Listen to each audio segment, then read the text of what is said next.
Assalamualaikum warahmatullahi wabarakatuh. Nama saya Mursalina.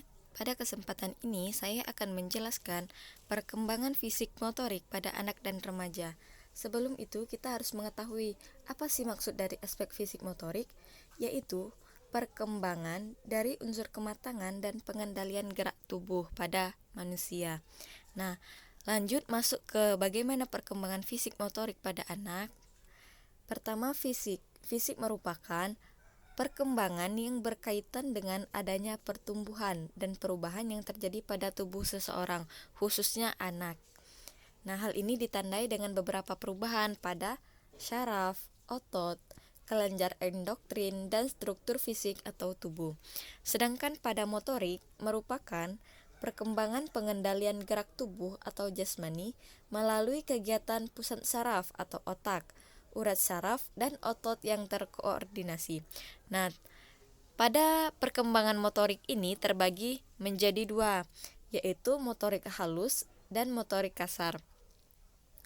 Pada motorik halus, gerakan yang menggunakan otot-otot halus atau sebagian anggota tubuh tertentu yang dipengaruhi oleh kesempatan untuk belajar dan berlatih.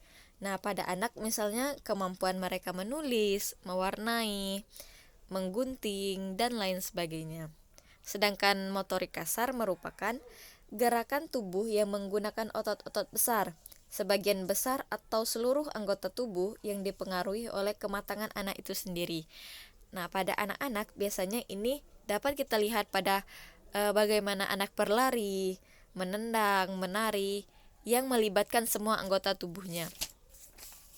Selanjutnya adalah tujuan fisik motorik pada anak, yaitu yang pertama adalah anak mampu meningkatkan keterampilan gerak.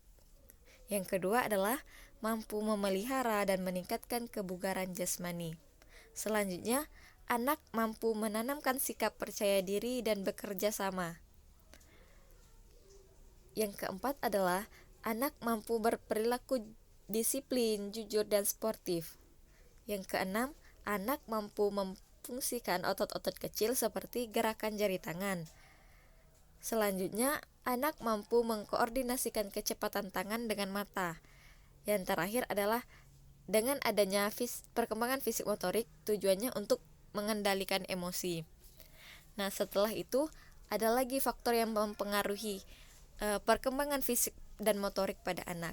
Yang pertama adalah kesehatan dan gizi. Di sini bagaimana fisik motorik anak itu berkembang dipengaruhi bagaimana pemberian nutrisi sejak kecil, sejak mereka masih bayi, terus berlanjut pada kesehatan dan pemberian gizi mereka mulai menginjak usia-usia dini gitu.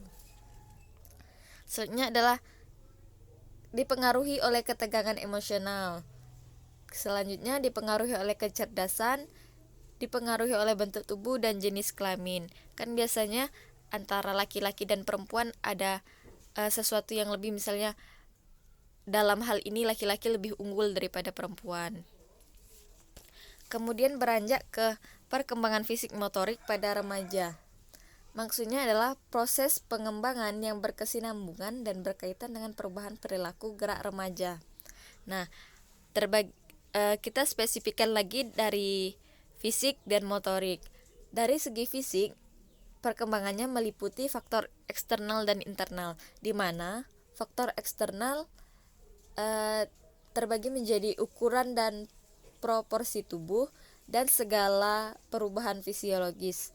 Sedangkan pada faktor internal, hal itu meliputi sistem pencernaan, sistem pernafasan, sistem peredaran darah, sistem endokrin, dan jaringan tubuh pada remaja. Selanjutnya, dari segi motorik, hal ini meliputi kemampuan gerak, misalnya berjalan atau berlari, menari. Kemudian adalah koordinasi dan kesinambungan. Contohnya adalah kelincahan dalam melompat atau sudah mampu untuk menyeimbangkan diri dalam bersepeda atau berkendara lain, misalnya motor. Kemudian peningkatan penampilan gerak, yaitu mampu menampilkan sebuah keterampilan dari gerak-gerak tersebut, misalnya dalam peningkatan keterampilan melempar atau lari jarak jauh, sebuah keterampilan dalam berhubungan dengan gerak. Selanjutnya ada faktor yang mempengaruhi perkembangan fisik motorik pada remaja. Yang pertama adalah keluarga atau genetik. Jadi biasanya hal ini berpengaruh bagaimana fisik motorik remaja itu bisa berkembang. Selanjutnya sama gizi, gangguan emosional, kemudian jenis kelamin, dan status sosial ekonomi. Kalau dari status sosial ekonomi yang saya baca adalah dari segi sosial ekonomi, biasanya yang saya baca katanya yang status sosial ekonomi yang agak rendah itu juga mempengaruhi bagaimana perkembangan fisik dan motorik anak tersebut. Kemudian adanya kesehatan juga berpengaruh pada fisik dan motorik. Kalau orang yang sakit, remaja yang sakit, biasanya kan fisik motoriknya lebih menurun. Selanjutnya dipengaruhi oleh bentuk tubuh.